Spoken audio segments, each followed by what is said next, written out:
So everybody, all 5 of them are involved in what happened. On Monday, a homicide detective identified Chris Newsome's body at the train tracks. Mm-hmm. So this is where I get emotional about it, because I'm an emotional person. Yes. The homicide detective was able to identify Chris on contact when he saw him because he knew who he was. Chris was friends with this homicide detective's son. Of course he was. And when they asked him how he knew it was Chris, his reply was, "I knew by his eyes." Oh. Champagne break. You can't be like adorable when you're making a sad comment. Here's another really fucked up shade. Oh, super duper. That we're going to add on to this. You remember how I said earlier that Channon had placed that phone call to her parents where she said that she was going to be late? Yeah. The timing of that phone call is strange. It's believed that that phone call was likely made after she was already abducted and that they had forced her to place that phone call. Sad. I know.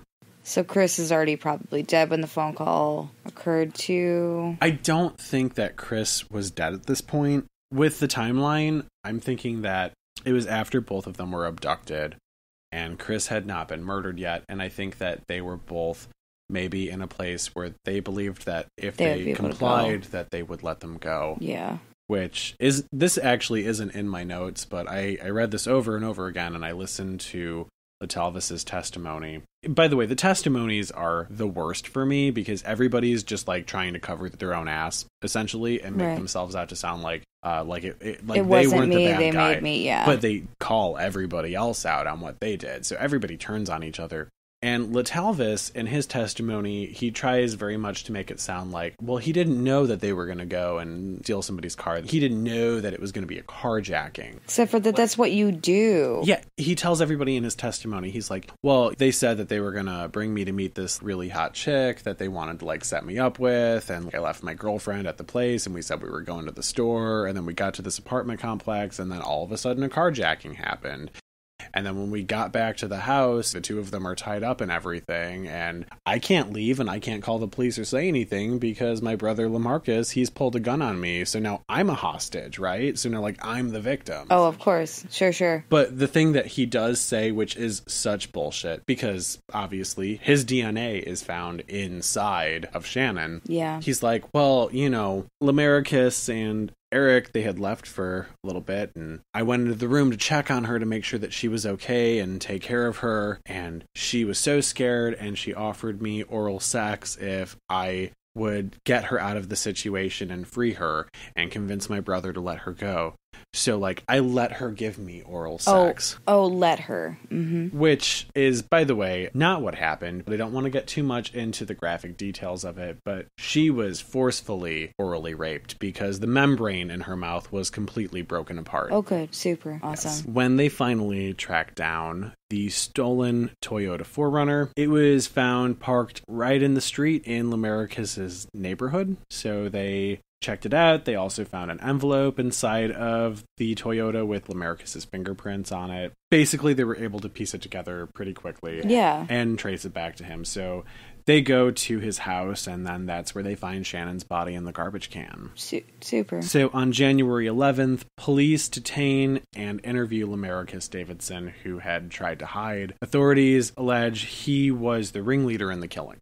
So that's how they're putting it together, which is not inaccurate. Everybody was guilty, but I think that he was sort of in charge of the whole thing. Right. So LaTalvis and George Thomas, they're also detained, but they're detained in Lebanon, Kentucky. And then on January 31st, much later, Vanessa Coleman is also finally arrested in Lebanon, Kentucky. She took a little bit more time to find. She apparently was really good at hiding out. Right. So Eric Boyd, he's the one that got the most lenient sentence out of all of them. He is also facing charges, but is instead brought to federal court and charged as an accessory to the fatal carjacking because there wasn't enough evidence at the time to charge him with more than that. Right. So they're just trying to get him on anything that they could. Yeah. I mean, basically, I guess get it, do everything that you can, seek that sentence, man. Go for the max. But it just sucked that there wasn't more at the time that they could get him for. So eventually, Latalvis Cobbins was sentenced to life in prison without parole. George Thomas, his friend, was also given a life sentence without the possibility of parole. This one, though, I think it speaks volumes. This particular sentencing, though, this one's really interesting. Lamarcus Davidson, he is given 4 death sentences. Wait, how? That's kind of what I wondered as well, because he had been tried in state court and federal court. He had 2 for first-degree felony murder charges and 2 for premeditated first murder charges, but separately in state and criminal courts. They tried him in both. Okay. Yes. That doesn't... They're essentially, they sound like the exact same thing, and they kind of are, but he was tried for them in both, it sounds like. Okay, but I don't understand. I don't entirely understand the schematics of it either, so I Googled a lot to make sure that that was a real thing that happened, and it was a real thing that happened. I just think it's like overkill. I think that maybe was kind of the point. Yeah. I had also heard that there's sort of an issue right now with people on death row, particularly in his area, actually going and being executed. You could be on death row for like 20, 30, sometimes 40 years, and you just wait around. So I think that the whole thing was, this is my opinion on it, I think that they may have been thinking, well, let's not give him any time to get out of this. Mm-hmm. Let's make sure that this is very finite. So Eric Boyd, he is found guilty in federal court of being an accessory to the fatal carjacking and for failing to report the location of a known fugitive. Boyd's case was the first to go to trial. He was the only suspect not charged with murder at the time, and he was sentenced to the maximum of 18 years in federal prison. Vanessa was the last defendant to face trial. Her case was complicated because she was actually granted immunity by federal authorities for her testimony in the federal case on the carjacking. Okay. The state courts ruled that the federal grant of immunity did not extend to the state charges on murder and rape, though. So on May 13th of 2010, Coleman was acquitted of first-degree murder, but she was found guilty on numerous other charges. And then eventually, on July 30th of 2010, she was sentenced to 53 years behind bars. Okay. Which I'm satisfied with. Someone who was more involved got less time. No, you think that someone else was more involved, but actually, sad fact, Vanessa was super duper involved in the rape of Channon. But I think that a lot of people will presume that Vanessa was not involved in the rape because she's a female, but unfortunately, you remember how I said that when Channon Christensen had been repeatedly assaulted. Yeah. It was so violent that blood had legitimately pooled from her body. Right. That was the doing of Vanessa Coleman. She was so violent and aggressive with her that she was the one that caused that to happen. Oh. If you're just legitimately sitting there willy-nilly, all of this is going on, you don't give a fuck that this is happening, and you're sitting there watching it happen. Right. I'm sorry, that's where my brain goes. You have the opportunity to help somebody and you don't do it. You're what guilty. Happened to you? Yeah. You're Why are guilty you that to me. person? Absolutely. It is my personal opinion, and it is the opinion of a lot of people that have been following the case